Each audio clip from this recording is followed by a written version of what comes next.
The stove is hot, but what does that mean? This is Sports Simplified, and I'm going to go over one of the most important annual occurrences in the sports calendar, that being the Major League Baseball trade deadline.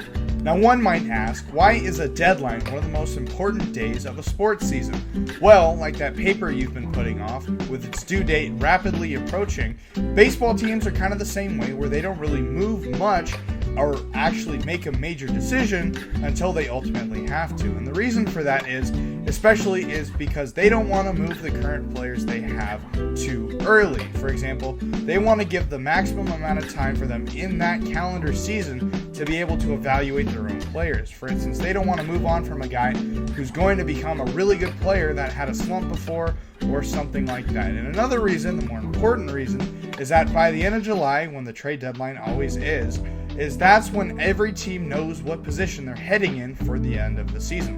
Whether that be in a playoff race or a prime position to win the pennant, or completely out of it. And teams make their decisions at the trade deadline based on that position.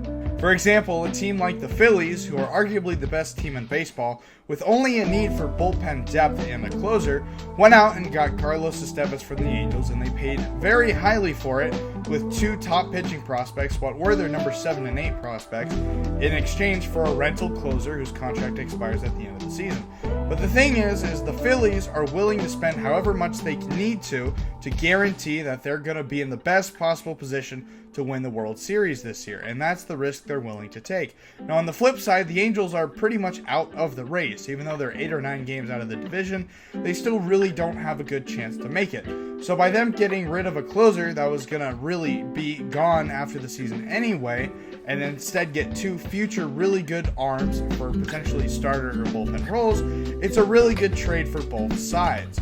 Now, there's other teams that are making other trades that are a little bit more interesting, but kind of have a different move. An example of that is the Chicago Cubs acquiring Isaac Paredes from the Rays in exchange for Christopher Morel and 2 other guys. Now, the reason that trade's a little bit interesting is because the Cubs aren't exactly in a playoff push. The Rays are definitely sellers, even though the Rays could be in a playoff push. But the Rays, since they're a small market team, always sell when the market's high. In this instance, it's very high. But the Rays flipped 3 players for 1 that they got rid of, and the Cubs got a bat that they've wanted for a long time. They tried to get Isaac Paredes in the offseason going into this year, and it wasn't able to happen. But by the Cubs doing this and spending a lot for it, they also guarantee that no other club can get that good bat at the trade deadline, as there are very few good bats available this year, and that was one of them that many teams like the Dodgers or some of the other big names, maybe the Yankees or any big team really was in on that they can't get.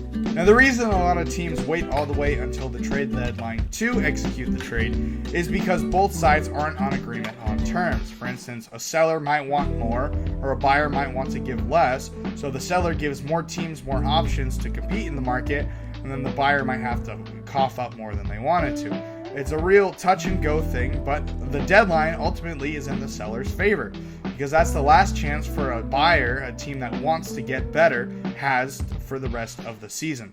Now, there is a weird place a little bit further in the season where teams can DFA players that have higher contracts. The Angels did this last year, which was kind of a weird strat, but they coughed up a lot of money that they were going to owe, and they got below the sales tax.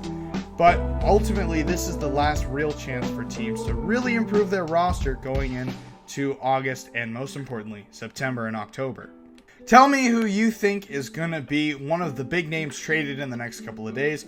And as always, like and follow for more.